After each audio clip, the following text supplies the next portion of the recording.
Thank you for tuning in to Homeschool Homesteaders. Today we're going to talk about growing rhubarb. This here is a fully grown rhubarb, year 2. Got some flowers on it, and when you zoom in, you can see some hopefully red stalks. That's what you eat. Now, one of the biggest downfalls about growing rhubarb is you have to play the waiting game. So if you plant in March, you're going to have a beautiful bush or bushes all these summer months, but you cannot harvest until next year. And by next year, let's say 2021, early spring, you'll have some stalks coming out. But limited eating, 1 or 2 stalks. And then May, June, they'll start growing again. So let's go back to 2020, early March, and here I bought some rhubarb. They're cheap. They're about $2.99 to $5.99, depending on where you live. Always follow the directions because the company wants you to succeed. They don't want any bad negative press. By the way, this company does not sponsor me. Okay, let's zoom in. First thing it says, plant in early spring. I live in the state of Minnesota. We had warm March. I planted in March.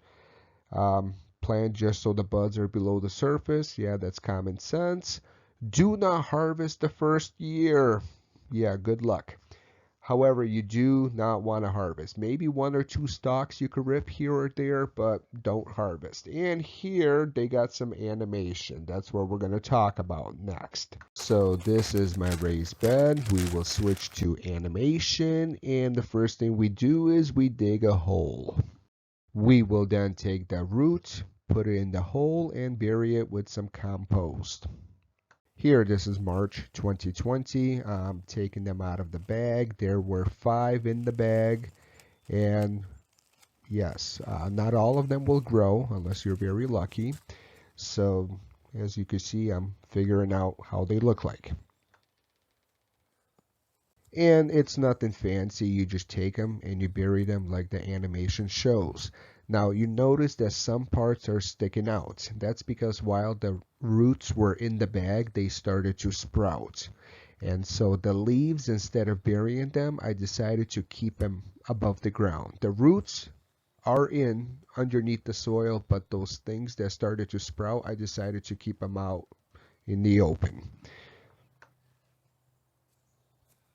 So let's take a step back just to see how they look like when you bury them. And I followed the instructions carefully. They should start growing, and probably next spring it will be harvest time. Limited. And on our 2020 calendar, let's look at the month of June around 9th, 10th. This is what you get. So it's a very beautiful bush, and they do grow quite well. By August, the first weekend of August, this is what you get. And the same year, this is September, the first weekend of September, Labor Day, we have beautiful fall weather. And this is how it looks in fall. So this is something I planted in March, and this is how it looks. Now, I was hoping they would be more red, as pictures will show, but somehow mine are green. You cannot harvest them, but I cheated. I picked a few stalks and I decided I was going to make me a strawberry rhubarb cheesecake. So yeah, be careful how much stalks you rip. Eventually, fall will turn into winter, everything will be covered with snow, and there's nothing you could do over the winter. And finally, March. This is of 2021, 1 year later. I went to the garden, we had some warm weather, and you see they're beginning to sprout. These are extremely cold hardy plants. So remove the dead leaves, kind of give it some breathing room, and as you can see, they're beginning to sprout. So a new batch of rhubarb is growing. By the end of March, this is what you get. So it grows really quick. Keep in mind, this is frost weather. We get frost at night and it's growing no problem. And by early April, here's the plant. It's a perennial. It's going to come back every year. Thank you for watching.